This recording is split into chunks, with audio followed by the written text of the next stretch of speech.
Hello everyone, it's Retroaction to All R1 and welcome to the full review of Transformers 1. So I've already done the spoiler-free review, but that review didn't really go on very long because there wasn't much I could talk about before getting into the details of the film and spoiling it. So I've been really looking forward to just diving all in on this film and going all in and giving spoilers and everything, and that's what this review is for, and I can't wait to do this. So I've been looking forward to doing this, so here we go. It was a phenomenal film. I saw it on Monday night. It's actually the first Transformers film I saw in the cinema, which I couldn't believe, and I didn't have that realisation until about 5 hours after I'd seen the film. But I didn't realise at the time that that was the case, but it is the case. I'm glad to say I've seen it now on the big screen, any Transformers film. It was an awesome experience. That might be why I loved it so much, because of the sound and everything, and the visual and the sound effects. The visual effects and the sound and everything, and the booming sound quality and everything like that. And that might be why I enjoyed it so much. But it's still a phenomenal film, as I've said on my Instagram and in the spoiler-free review. But anyway, I just want to get straight into the story, and let's just go all in on it.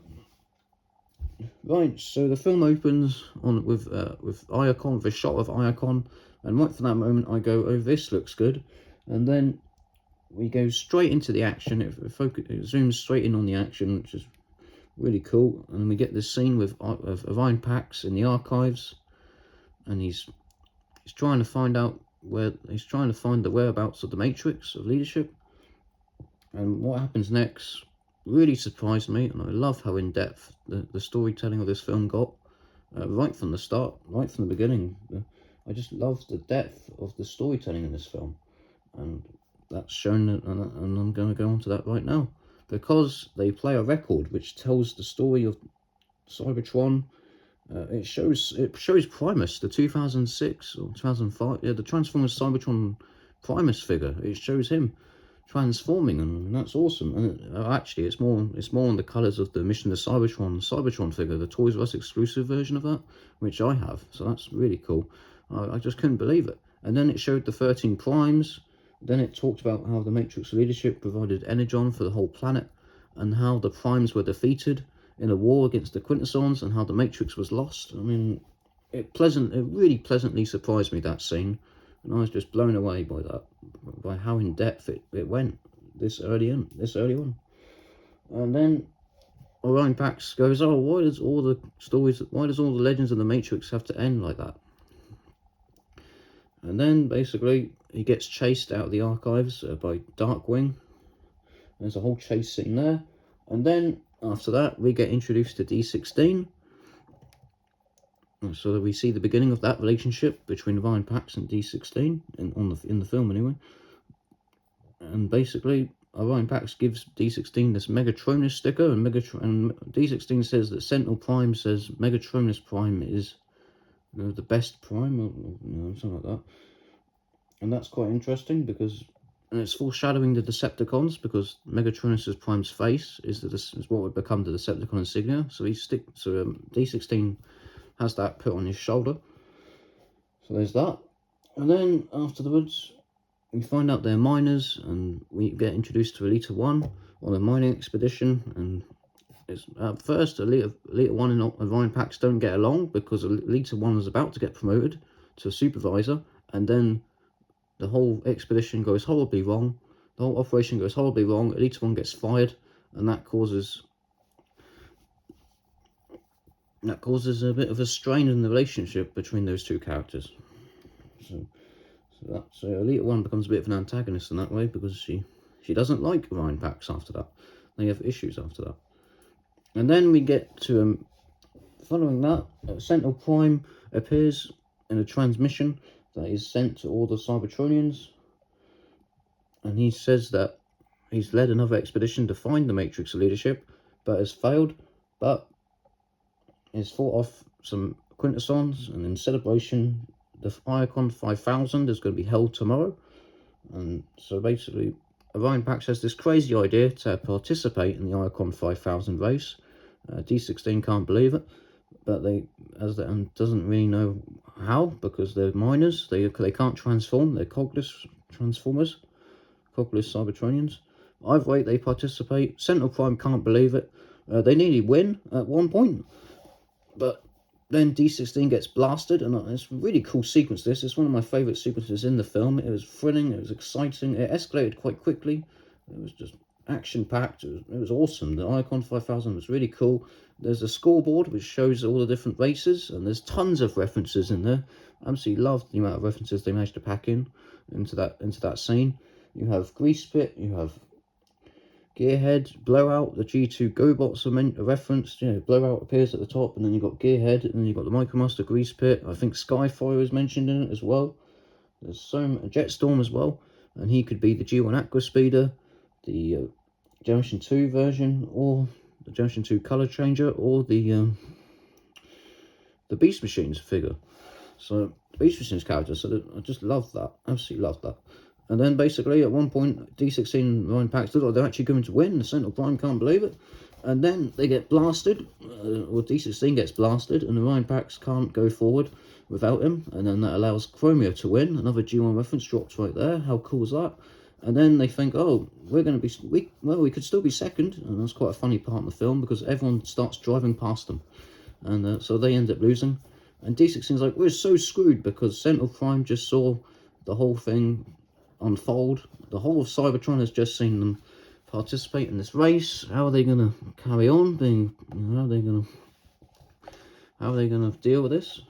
The whole of Cybertron just saw them fail and saw them do this crazy thing. So they're like, how are we going to carry on now? Yep. So D16's embarrassed and everything like that. But Sentinel Prime comes, but later Sentinel Prime meets them, and he says he loved it. And he says he's going to reward them with going to his private quarters and everything, but that doesn't go to plan, because Darkwing shows up again and throws them down to sub-level 50. And that's where we meet B127. And he has some deactivated robots. He's been in sub-level 50 his entire life, by the sounds of it, from what he says in the film, in his first scene anyway. Either way, and he explains that what they're going to do down there, basically, and then Orion Pax knocks the head off one of his deactivated robots, and he finds a message that when he plays it, it's from one of the primes, Alpha Trion, which he can't believe, because he thought they had all died in the War of the Quintessons. So there's something up there. He decides he needs, and then he sees the coordinates. It gives him coordinates to his location, and so he decides to follow it. Elita 1 is not up for it at first, but then is shown the coordinates, and then they all decide to go. They go on this train, and they go to the surface. And it's quite interesting, because Iacon is actually underground, and above Cybertron is above all the Cybertronian cities is the surface, which no one goes to. It's extremely dangerous, and that's quite an interesting take. I don't think we've seen that before, where the cities are underground and there's actually something above them. On the planet. The planet's surface is actually above them. Normally the city is on the planet's surface, so I thought that was quite interesting. And then the surface reminds me a lot of Beast Machines.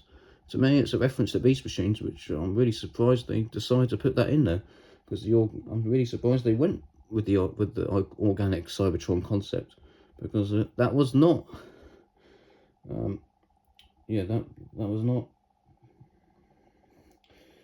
People didn't like that. I can't think of the words right now. Not appreciated? No, that's not it. Either way, that didn't go down very well when it was used in Beast Machines. Not well received. So that I was really surprised from the first trailer, actually, that they were going to go that route with the organic Cybertron idea. Either way, eventually they find the cave, but the train there's loads of chaos with trying to find the train. Something happens to the train. I think maybe gets derailed or something, but either way they lose the train, and they're like, oh, where are we going to go now? We can't return back to Iacon. So either way they carry on with this journey to the cave. They find the cave, they reactivate Alpha Trion, and Alpha Trion tells them, it's quite a shocking revelation to them, to the four Cybertronians, that Sentinel Prime is a traitor and has lied, and that actually he betrayed the Primes and we get a really cool flashback scene, which I wasn't expecting. I loved all the flashback scenes, like the scene at the beginning with the whole story about Cybertron and the Matrix and how he got lost. And then I really loved this scene with Alpha Trion explaining what happened to the Primes. And so we get shown. So the dynasty of the Primes is shown again, the 13, and basically they were planning something with Sentinel. Sentinel gave them coordinates or something like that. They were going to plan out this mission. But then Sentinel betrayed them. Alphatron says victory was near, and then they were betrayed by one of their own, something like that. He definitely says victory was near. And Sentinel betrays the Primes. And you see him kill all the Primes. Which is it's extremely shocking to D16 Orion Pax, who up to this point thought Sentinel Prime was a hero to Cybertron, but it turns out he had actually made a deal, secretly had made deals with the Quintessons and betrayed the Primes for all the power inside of Cybertron, I believe is what he said.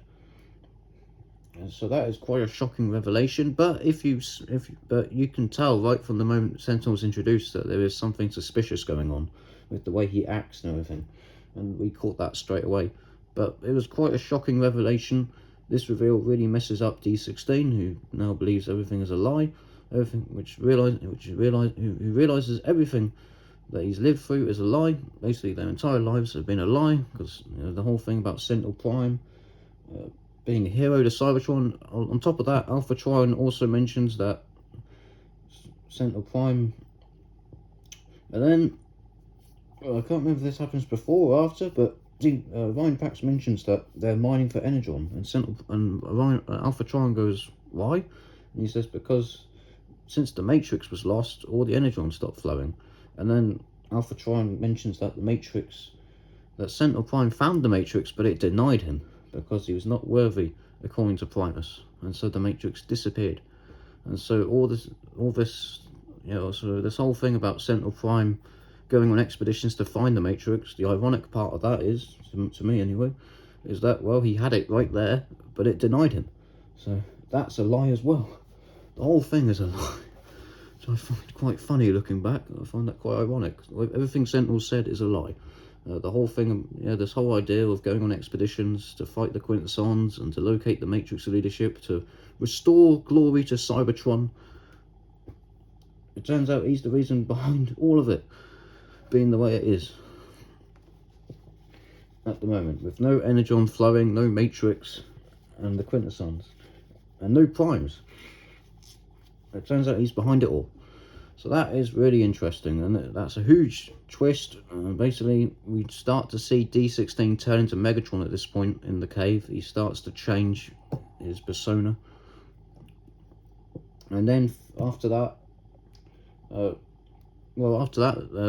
there's a huge, the whole cave like shakes and everything.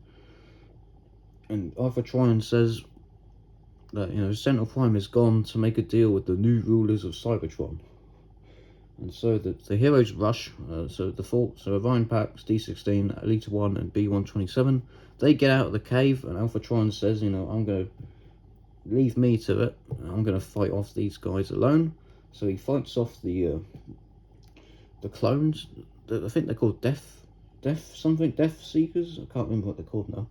The Blockies toy line has given a name for these characters, the weird, like, Transformers Primus clone Vehicons looking guys. Death Trackers, I think is what they're called. Either way, we get a really intense scene, actually. The film is quite intense at times, this being one of those moments. Alpha Trion turned into his lion mode, his beast mode, and he absolutely destroys the Death Trackers. And it's quite intense, because you hear like screaming, and then you hear him like charging at them and everything. It was quite an intense scene, to be honest. Either way, that was really cool as well. So while he's fighting off the Death Trackers, Optimus, Orion Pax, D16, Elita 1 and B127 are there to witness Sentinel Prime making this deal with the Quintessons. The Quintesson ship arrives, Sentinel Prime arrives, and they witness the whole thing. And they see Sentinel Prime give the Quintessons Energon, and they can't believe it. and they want to kill, D16 becomes enraged, and he wants to kill Sentinel, and he wants to lead, and they decide they have to lead this battle against Sentinel, basically. And so yeah, and Sentinel gets strangled by the Quintessons. The Quintesson High Commander appears and everything, and yeah, the Quintessons strangle Sentinel Prime, and Sentinel Prime says, our energon levels are low. We don't have much energon. I'll force the miners to work even harder. And so basically that happens, and then Orion Pax, D16, Lethal 1 and B127 form this plan to basically, they need to stop Sentinel basically, and they need to get the rest of the Cybertronians on their side, because if they go back to Iacon, everyone's gonna, turn against them, because everyone believes Sentinel is a hero there, and the city of Iacon's gonna hunt them down and betray them. So what happens is they form this plan. They decide to attack Sentinel at his tower, and Orion Pax basically is able to gather all the Cybertronians together, and he basically tells them that everything they've been told is a lie. Sentinel Prime is not a hero. He's actually betrayed the Primes. He killed the Primes. And he's actually working with the Quintessons. All the Cybertronians are in shock. Jazz, I also forgot to mention that Jazz is in the film, Wheeljack's in the film, Ironhide is there, Hound, Sunstreaker. It's just amazing the amount of characters. RC, it was really cool. I kept watching, I kept looking in the background of most of the scenes, trying to see if there's any references and stuff as well, trying to keep track of all the references. But there's so many G1 references in there. It's fantastic. I loved seeing all those together, and I loved seeing the early relationship between Optimus Prime and Jazz. That was cool as well. They got some scenes together. They had some scenes together, and it was really cool to see that, obviously knowing how they're going to be later on. Yeah, Ratchet was there as well, I think. But either way, in the end, they lead this huge battle against Sentinel, and something crashes into Sentinel's tower and everything like that. Oh, actually, first Sentinel Prime captures Alpha Trion, and he brings him to the tower, which is, like, I'm guessing where the Primes coordinated all their missions from. This was like the Prime's base, because you've got statues of all the Primes in this chamber, and Alpha Trion says that Sentinel is a traitor and everything like that, and Sentinel Prime just kills him completely, which is a bit of a shame that Alpha Trion doesn't survive. But there we go. That was quite a brutal death right there. And so that's the end of Alpha Trion. And then he captures, actually D16's captured along with, well, that's it. They decide to, they meet the High Guard, which were the most powerful warriors of Cybertron before Sentinel took over or something like that and kicked them out. Either way, they're in hiding now, and the High Guard, there's a battle basically, because and that's where we see, that's where we get introduced to Shockwave, to Starscream, Soundwave and Shockwave, which is really cool. Loved seeing them. However, not a big fan of Shockwave's voice in this film, as I mentioned in the spoiler-free review. I realise this is dragging on a bit now, so I'm going to hurry this up. Either way, in the end, there's a huge battle between D16 and Starscream. There's a rivalry there, which is quite ironic. And Starscream nearly gets killed by D16, which, seeing how much time Starscream would betray Megatron later on, that might have been the best way to go for him, anyway. Obviously, you can't do that, though, because Starscream's such a great character, but for Megatron, it probably would have been better if he just killed him right there and then, like he was going to, but never mind.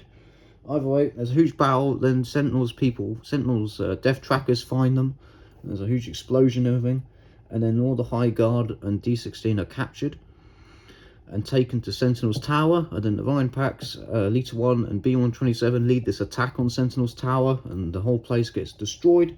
Well, there's some destruction, like something crashes, I think a train crashes into the building, and those statues collapse and everything, and I think Sentinel Prime statue is one of the only ones left, from what I remember, which is quite ironic, given that this is the 4th Sentinel Prime. So those statues crumble, and basically there's a huge explosion, and Well, before that, D16 is actually before that, Sentinel Prime says, "Oh, Megatron is Prime. He's the coolest Prime," and everything like that. And he actually burns the Decepticon insignia he burns Megatron's insignia into D16's chest. And he says something like, now you'll forever be known as, basically he's going to make, his true allegiance always known by burning the Megatronus's face into Megatronus's symbol into D16. So that happens, and then after that, D16 and Sentinel Prime have a bit of a start their battle, and then the train crashes, and then there's a huge explosion. The statues start the Prime statues start to crumble. There's fire everywhere, and then D16 and Orion Pax. D16 charges at Sentinel. There's a huge battle. Meanwhile, Orion Pax and Elite 1 are also in the building and everything like that. I can't remember what they're doing in this scene, but either way, D16 and Sentinel have a huge fight. Sentinel Prime takes off, and he puts his battle mask comes down, and he shoots his arm cannon and everything, and he's shooting everywhere at D16. There's all chaos. So a huge battle escalates, a huge battle erupts inside the tower, and then Sentinel Prime tries to escape. We don't actually see his jet mode like there was on the toy line, and the toy line is a jet mode, but he never transforms in the film. But either way, he gets out the tower, and then D16 chases after him, and then at one point D16 is about to shoot Sentinel. Orion Pax gets in the way, and he shoots Orion Pax instead. And so Orion Pax falls into a chasm where he finds where the Matrix calls to him, and they turn him into Optimus Prime, and they say, "Arise, Optimus Prime! Rise, Optimus Prime!" And the Primes, you see all the Primes again, and they say that Alpha Trion says that he recognizes him as a worthy descendant of Primus, and basically they bestow the Matrix upon him, and he becomes Optimus Prime, and they say, "Arise, Optimus Prime!" So Optimus Prime is great. Optimus Prime is here, and meanwhile D16 takes on Sentinel. Sentinel is losing the battle, and then I think after Optimus Prime appears, D16 rips Sentinel in half, and so that is the end of Sentinel Prime. And then Optimus Prime and Megatron, because D16 is now turned evil at this point, back in the cave, you really start to see him change. His persona changes, and then the relationship between Optimus Prime, the friendship between Optimus Prime, Orion Pax and D16 does start to break down from that point. And D16, like I said, Orion Pax tried to stop D16 from killing Sentinel, saying that we don't want to start a new Cybertron with murder or something like that. I'm trying to remember what the quote is now.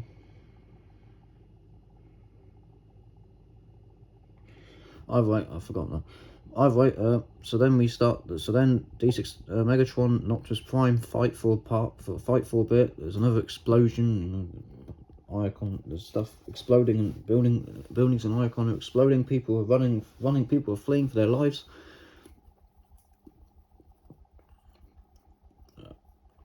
And basically, in the end, Optimus Prime is able to stop Megatron, and they banish him and the High Guard out of Iacon. Banish him from Iacon, and then Optimus Prime, Elite 1 and B127 are left to rebuild, to bring order, and basically Optimus Prime now has to take responsibility as the leader of Cybertron. And by this point the Autobots have already been created, so he's now the leader of the Autobots, and he's now in charge. He's now leading Iacon in this new era.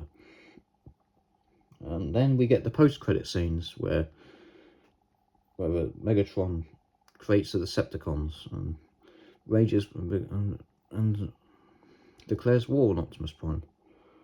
So that's really interesting. The ending is quite sad, to be honest, because it ends with Cybertron. We've still got the Golden Age of Cybertron. All the buildings are gold still, and it looks like there's hope, because actually when the Matrix comes back, all the Energon starts flowing again.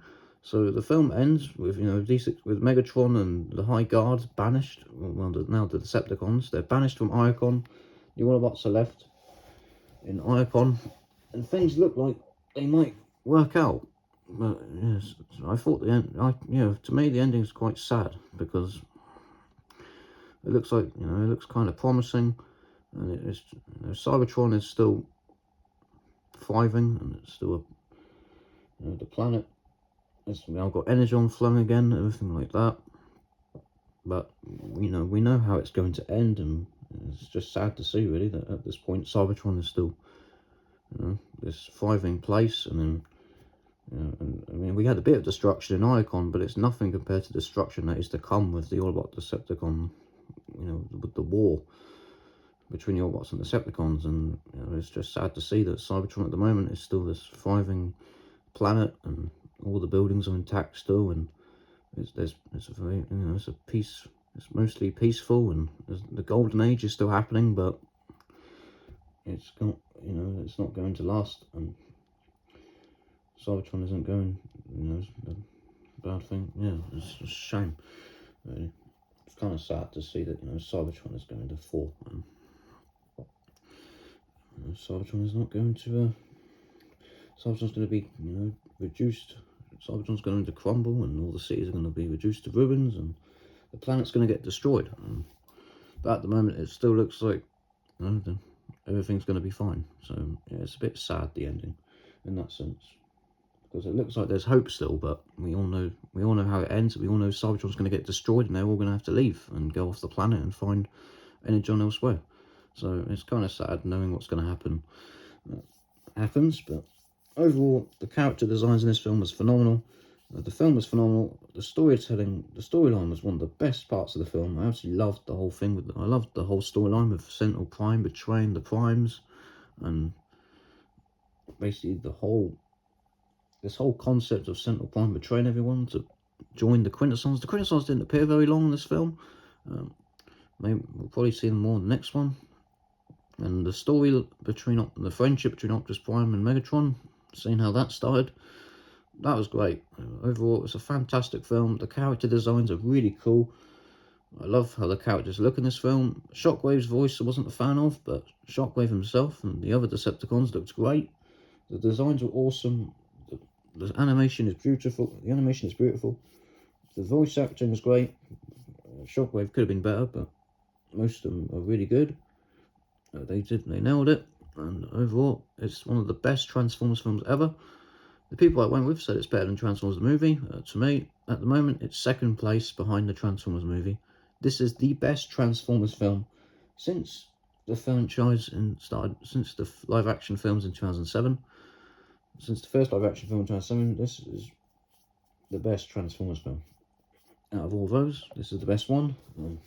I can't wait for a sequel. I'm hoping there's a sequel. It's a shame that the box office didn't do very well at the box office to start with. It seems to be improving now, though. I don't know if it's going to be a success or not. I'm really hoping we do get a sequel.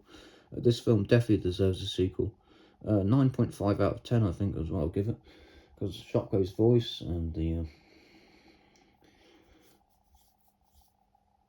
I don't know. I'm trying to think what else I didn't like about the film.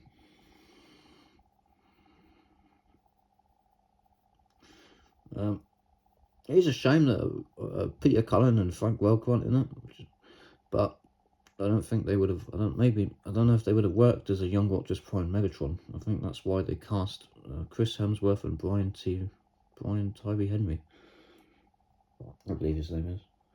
I'm not sure actually what else I didn't like about the film, to be honest. Well, I didn't like the Badassatron thing really that much either. But other than that, I don't think there's anything else to say about the film. Those are my only two negatives, really. And maybe the story is, well, Sentinel Prime, it's kind of predictable. It's not too bad, though. The intense action was a bit much, maybe, as well. It was epic, though. It was an epic film. Yeah, I don't know what else to say, really. I'm not sure what else I can say negatively about the film. Really. Right, okay, so that is it for Transformers 1. There's been retroaction, and definitely worth seeing this film. It's a fantastic film. It's a phenomenal film. And this has been one of my best cinema experiences ever. I absolutely loved it, and I can't wait to see where they go from here. I hope we get a whole trilogy, and I'll be up for that. A whole trilogy of films in this style. Yes, please. That's all I want. This has been Retroaction. Thanks for watching. Bye for now.